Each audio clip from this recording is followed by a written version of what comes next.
Welcome to another episode of Wild Your Garden, and in this video we're going to be renovating an existing pond and making it into a fantastic habitat for wildlife.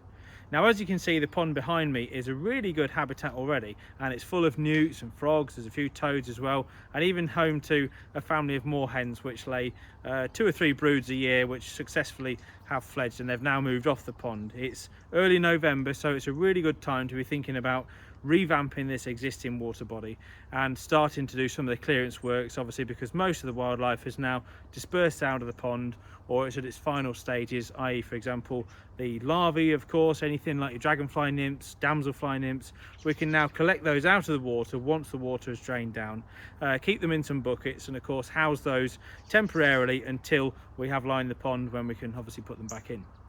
So the first job to do with this wildlife pond is to basically clear around the edges. Now, we've got some really nice trees. There's a lovely alder there behind me, which we're going to leave. We're just going to lift some of the lower branches so there's less leaf litter and leaf debris going into the pond each year. We've also got some cracking goat willows over on the right hand side of the pond, but again they are just beginning to overshadow the pond a little bit, so we're going to be cutting those back, lifting the lower branches, and equally some of the scrub and the shrubs. For example, this to my right here, which is a really nice hedge line, we're going to be looking to keep the existing features. So the holly on this end, which is nicely maturing now, we've got lots of, obviously this time of year they're just going over, but there's some great sort of hawthorn berries as well, which are really good for the birds, and the redwings and the fieldfares in particular will enjoy those.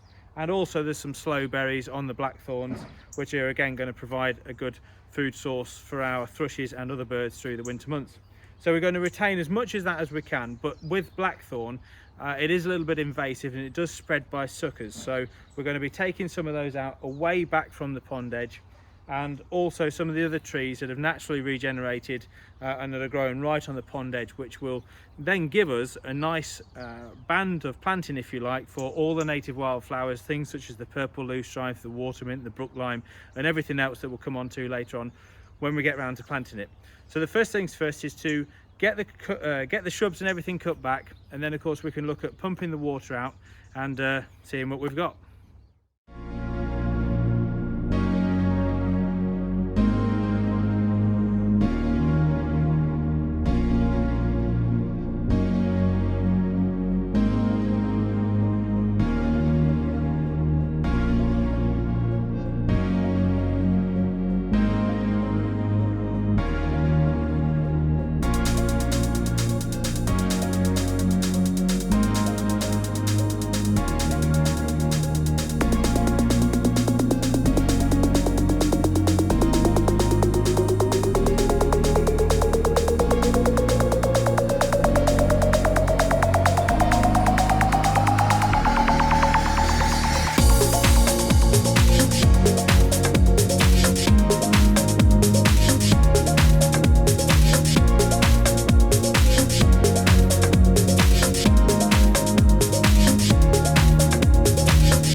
Being as it's lunchtime, I thought I'd just introduce you to our latest member of the team.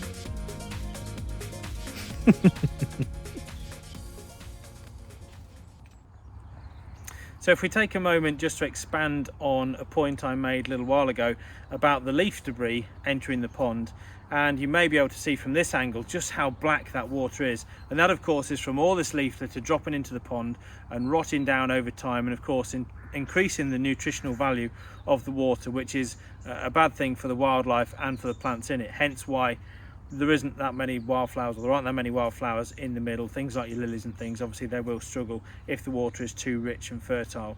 So one of the things we're going to do is, as I say, try and cut these shrubs back so that it gives a little bit more breathing space, if you like, to this pond, and less leaf litter that's going to go in here throughout the autumn months. And of course, if you've got a smaller water body that is nearer trees, obviously I'd always advise, if you're digging one from scratch, to move it away from trees as much as possible.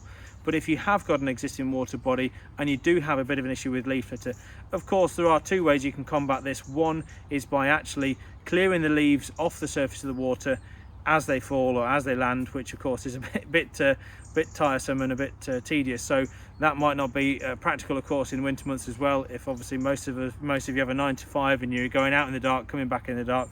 And it's only for really 2 or 3 weeks, of course, end of October into November when these leaves are falling. But the other way you can do it is, of course, to get yourself a little frame made up out of timber with a mesh over it, like a plastic mesh, and put that over the pond, so that of course that will trap any leaves and stop them from falling in the pond. And then of course remove that once the leaves have finished falling, because of course you then want to let the animals and birds and everything else have access to that water body to bathe and drink. So just a bit of advice for you there, but like I say, you'll see a bit more shortly. Once we start pumping the water out and getting down to the bottom of the pond, you'll see just how much that leaf litter has built up over the years.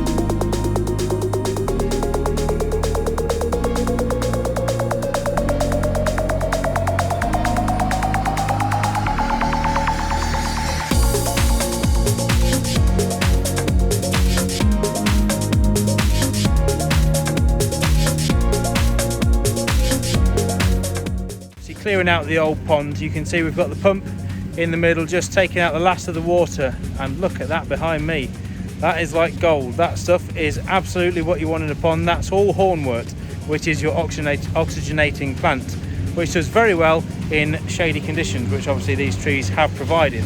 And we've got the digger just lowering the pump in just to get the last dregs out. It's very difficult otherwise to try and reach the rest of these pockets of water, and as you can see, quite a water body stretching behind me now. It will be so all the insects that we're finding, dragonfly larvae, everything like that that's now in the shallows, we are rescuing and putting in buckets, and so that tomorrow we can take out this existing liner. More hornwort on the bank, look at that.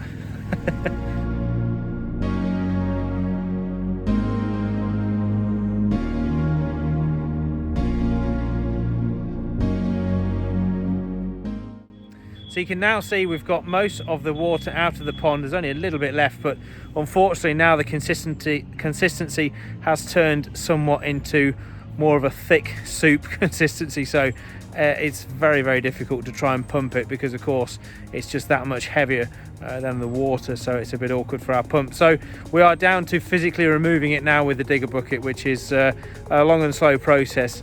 However, you can see now, looking at my wellies or my thigh waders, just how much effect those leaves falling into the pond has had from all of the trees surrounding. You can just tell how much of that leaf litter has built up and built up and built up to probably in excess of nearly 2 feet of silt at the bottom of this pond. So time to get down and get dirty and get that out, and then we can look at relining the pond once the liner is out.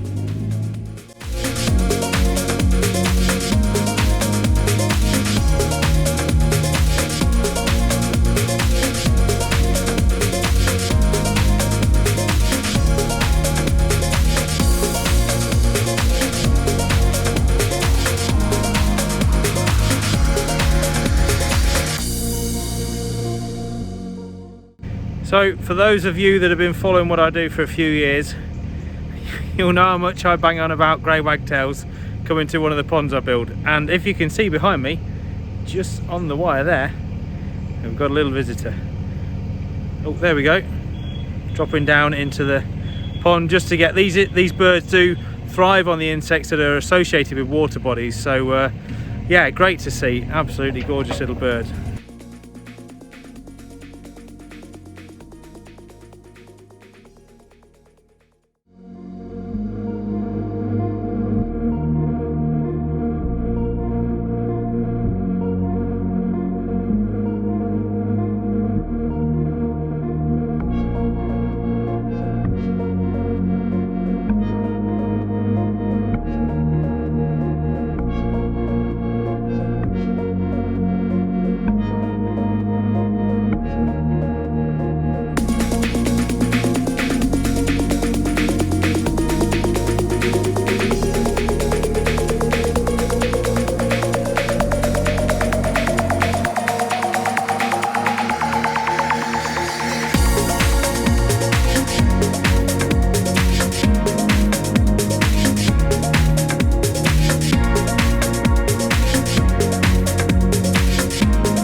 Well, I can honestly say there's not many times in the year when I can say it's 1.4 degrees and we are lining a 10 by 20 metre pond, our biggest pond of the year. So what a way to end the year. This will be our last pond of 2020, so not a bad way to round off the year.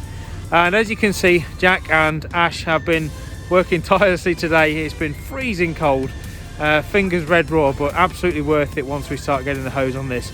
Obviously underneath the liner there is a layer of protective fleece or underlay, which will of course protect from any sharp roots or sharp stones and roots, and prevent the liner from being punctured. And there'll be another layer of fleece go back on this top of this liner before we put the subsoil on. So yeah, stay tuned. It's a bit of a mammoth pond, as you can see, but going to be well worth it once we get the subsoil in and hopefully get it planted in the next couple of days. Some cold times ahead, but it's going to be worth it for the wildlife. Stay tuned.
And as you can see, we now have water. So yeah, it's great. We've got all the really stony, chalky subsoil, fabulous stuff. We're going to make some brilliant wildflower meadows and different scrapes and areas for particularly small blue butterfly, potentially chalk-hill blue, which aren't far away as well, but a story for another day. But yeah, the wildlife pond is coming on really nicely. You can see we've got some poorer subsoil. It is still poor, it's not as rich as it looks.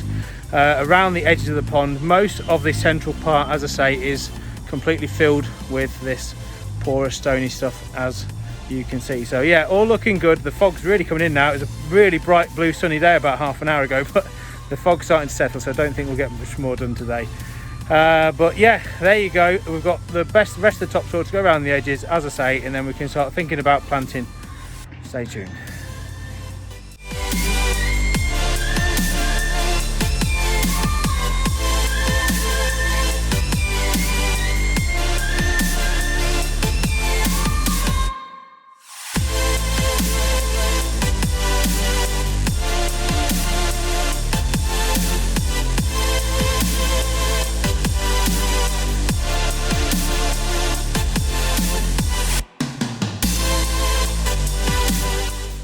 I thought I'd come back up to the balcony where it is a rather splendid view, as you can see, just to give you an overview of the pond, because it's so much easier to see how we are getting on from up here. So as you can see, the chalk subsoil has left this absolutely beautiful sort of almost turquoise blue water effect in the middle of the pond, which is just incredible. And it's still being filled up, as you can see by the hose coming off a bit of fleece over there. And we now have 1 times cobble beach, which of course will be great access for all the animals coming in and out of this pond, along with the shallow margins, as you can make out. And all the subsoil in is now in around the edges. We've done the first trim of the liner, second trim to do tomorrow, but tomorrow is planting day, so it's going to be a really great day. And of course I'll do an update video after we have finished, but this is going to be a hell of a pond.